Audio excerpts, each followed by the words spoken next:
Welcome back to the weekend edition. I'm Dr. Kingori. We are discussing the hawkers menace in town, and our guest on the show tonight is Okiya Omtatah, an activist and one of the most committed people to matters of public interest. He actually, this is how committed he is.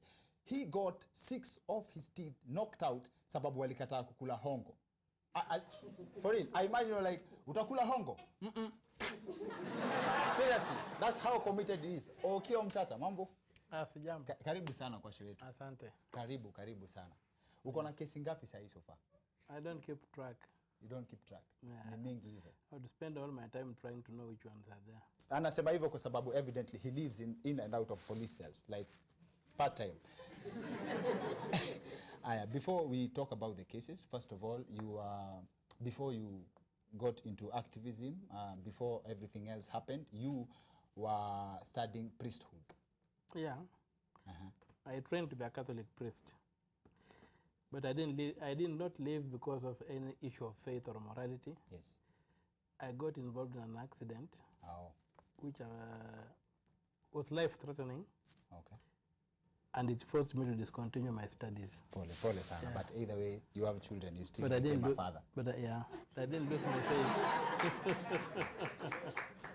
I became a father with a small f. Okay, so we are dealing with hawkers. Have you taken interest in the treatment of hawkers hapa Nairobi? Hawking must be understood in terms of the economy. And today you have people who have done law hawking, you have had lawyers hawking on the streets, you have got engineers hawking on the streets. People are training in colleges, there are no jobs. We have an economy that is not creating employment. So to solve the question of hawking, we must have a multi-pronged attack.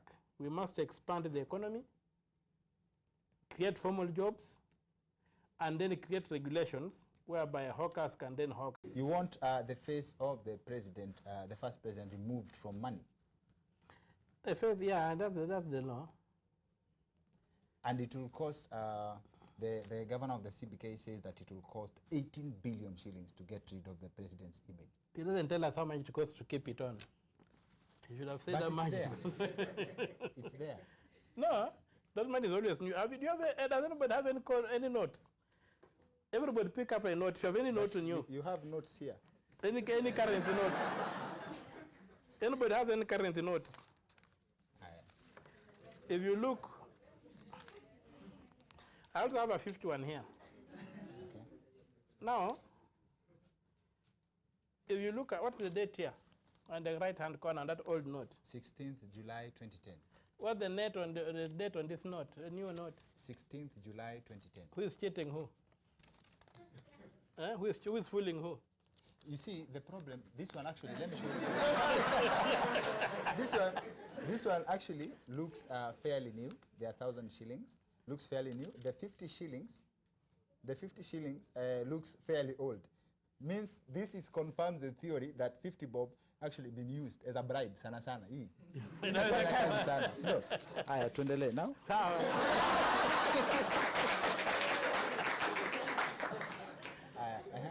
So you look at this, yes. They're engaging in falsehoods. Okay. And why is Moi's money picture not on the money? Moi was just the other day before Kenyatta. In fact, Moi has got better shots because Kenyatta died before digital. Moi has got digital pictures. Why is it not on the money? Yeah, that's the narrative we are trying to get rid of. The falsehood of making this country look like it belongs to some people and not to others. And I'll tell you the reason why they came to do that. Yes. Somebody go to the library in Nyeri, public library. Yes. I travel a lot. I was in the public library in Nyeri. Yes. And just at the reception, we were presidents of Kenya. There's a picture of Mr. Jomo Kenyatta. There's a picture of Mwai Kibaki. There's a picture of Uhuru Kenyatta. Yes. There's no picture of Arap Moi. Why? He was never president of Kenya. Okay. Those are some of the things we need to deal with. Those are the narratives. Call there. You've got a correspondent in Nyeri. So these are things that are distorting this country. When you come to the question of the war for independence, yes, they have overplayed the Mau Mau. They did a good job in Central Province. Yes. They fought for their rights in Central Province. But the Mau Mau did not fight in Busia. They did not fight in Garissa. They did not fight in the coast. There were people who fought there. And if you go on the list of the African movements that were banned, there were about 20 of them. Not only the Mau Mau. So you cannot make the liberation story of Kenya to be the story of the Mau Mau. It's not true. And those are the things, like the Nandi had an 11-year resistance war. There was no monument anywhere in the capital city to that, in the memory of that. Those are the things we are complaining about. The Kisi, first massacres, they were looted. People like Otenyo, you never even see Otenyo in the history book anywhere. So unless you got folklore. So the history of the narrative that is wrong in this country, that is perpetuating distortions that are not allowing us to become one nation. And that's what I'm also determined to get rid of. Who is responsible for selling those theories? It's the elite who find them easy to deceive and sustain power. Okay. And also that thing of, if you look at the way we fight for power in this country, look at NASA. What is NASA? It's 3 big communities, the Kamba, the Luo, the Luya. Yes. What is Jubilee?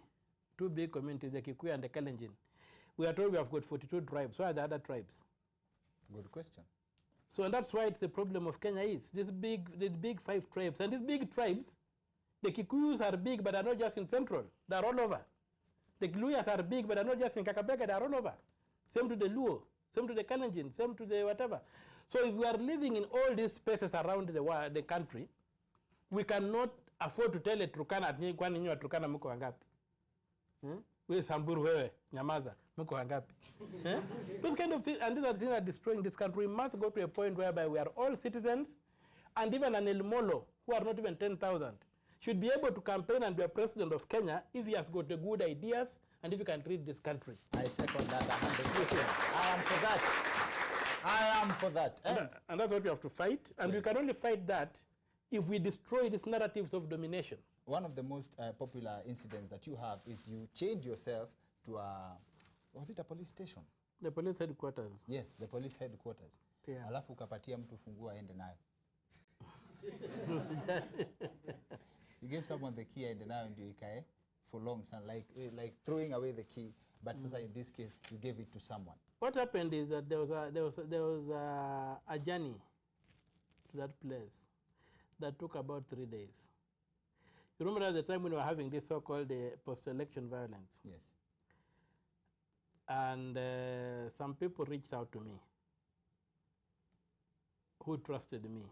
And they had information that something very bad was going to happen in Eldoret, in Kisumu, and in Kakamega, which was supposed to try and intimidate. Those were the hotbeds where people are resisting. Yes. So this guy told me, we need to get this information out. This is the evidence. We have got this information. We can't give it out because we are part of the system. Yes. But we want somebody to bring it out. Yes. So they reached out to me. I tried to call a press conference. You remember Michuki had banned the media. Yes. You could not cover anything. The media could not come. Yes. So I went to the Basilica during my usual meditations and I said, give me a way to get this message out. So my mind opened up and said, why don't you look for a way to get yourself chained at the police headquarters? That alone will bring the media. Yes. And then tell them what you know and what you have. That's what I did, and it worked. In fact, I ended up addressing the international media, not just the Kenyan media. And it worked perfectly. So I told this taxi man that I wanted to go to Nairobi West. Yes. To take this chain to Nairobi West where I needed to do some business. Yes. So he told me he wanted 500 shillings. Remember, I have only 300. Yes.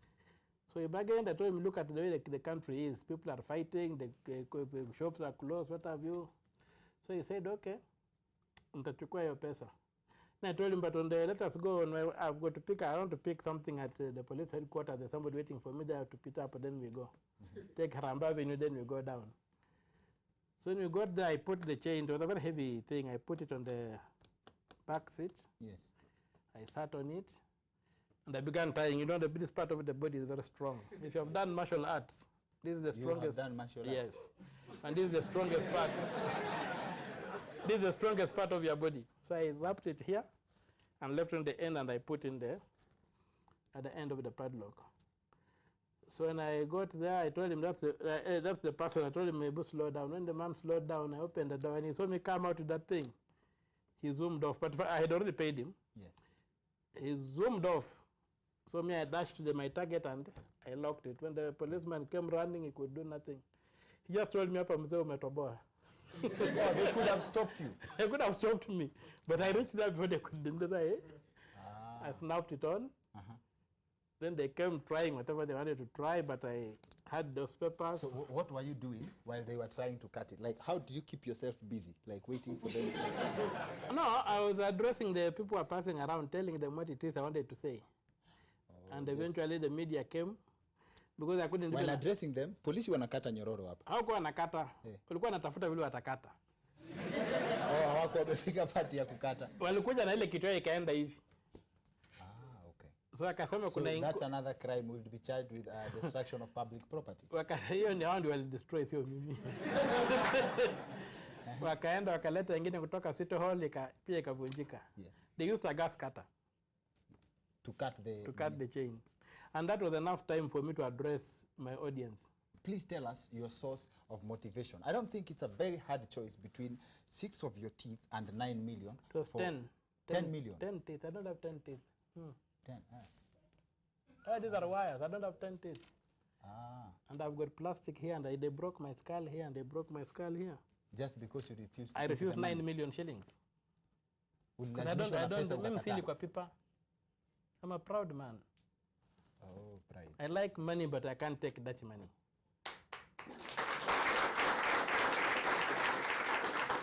If you give me clean money, hata shilling bill ukinipa sahi clean, nitachukua niende ninunue sweet peremende hapa barabarani. You used to wear dresses to protect you from the evil eyes of the neighbors because a boy child was gold back then. When did you quit wearing dresses? Well, my grandmother had a bit of a creative imagination. No, creative. Yes. Not superstitious. So she believed that I could suffer the evil eye. So she disguised me for quite a while as a girl. But when I went to school, I had, of course, to begin wearing a uniform. So I could not wear a skirt. I had to wear a pair of shorts and whatever. But you could wear a short on one side. Unaingia pande moja. Haitatosha. So we had that, but maybe it was a liberating moment for me. Yes. I can say I've lived part of my life as a woman. So you could go with the first statement. You lived part of your life as your wife. Yeah, and that could be good. Yeah. Thank you very much for coming on our show. Asante sana. Nashukuru. I hope tukikuita. Not so too short. Yes. I'm happy when I see young people because I see the future. Yes. In the circles I mix, we meet a lot of old people. Yes. When you look like everything is dying around you.